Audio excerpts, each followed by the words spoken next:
The exact location of a leak will determine the best way to control it.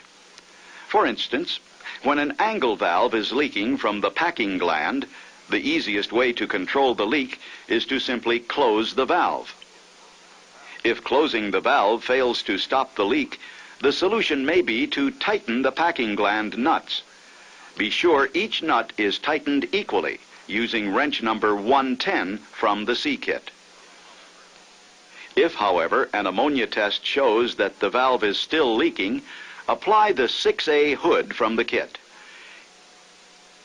Installation procedures will be described later in this presentation. Another potential place for a chlorine leak is from the internal valve seat of an angle valve. To control this type of leak, tighten the valve. Remember, though, that this is a hand wheel. Too much leverage may damage the valve seat. The leak may also be controlled by screwing in the pipe plug. If an ammonia test shows these measures have failed to control the leak, apply the 6A hood. Another possible location for a leak on an angle valve is below the valve flange. Tightening the stud nuts may control the problem. Always tighten nuts on opposite sides of the valve before tightening the other two. If all other measures to stop the leak on an angle valve fail, the 6A hood may be the only way to contain it. The recommended procedure to install the 6A hood is as follows. First, remove the vent cap and open the vent valve on the 6A hood. This eliminates pressure buildup inside the hood while it is being installed. Next, fit the Viton gasket on the bottom of the hood. When ambient temperatures are low, it may be desirable to perform this operation in advance in a heated area. Remove the pipe plug from the leaking angle valve and place it on the valve flange. If the hood will not fit solidly over the angle valve because the pipe chain interferes, cut the chain with the C3 bolt cutter.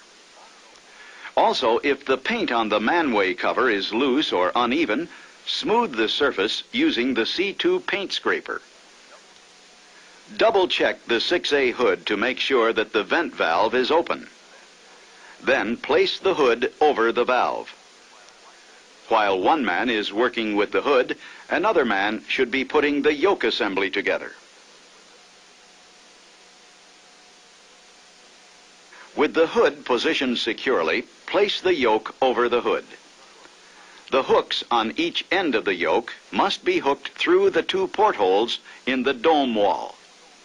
The pointed end of the screw is set into the indentation on top of the hood. Now, tighten the screw over the hood. This seals the hood against the manway cover. Be sure that the hooks on the yoke assembly stay centered in the portholes.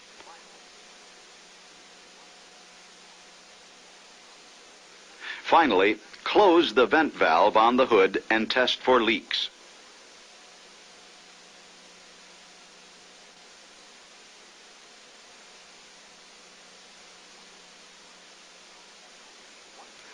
Once you are sure the vent valve is not leaking, replace the cap.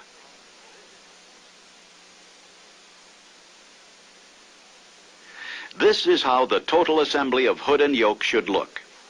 As chlorine pressure continues to build up inside the hood, test for possible chlorine leaks from the gasket. If there are any leaks, tighten the yoke screw further.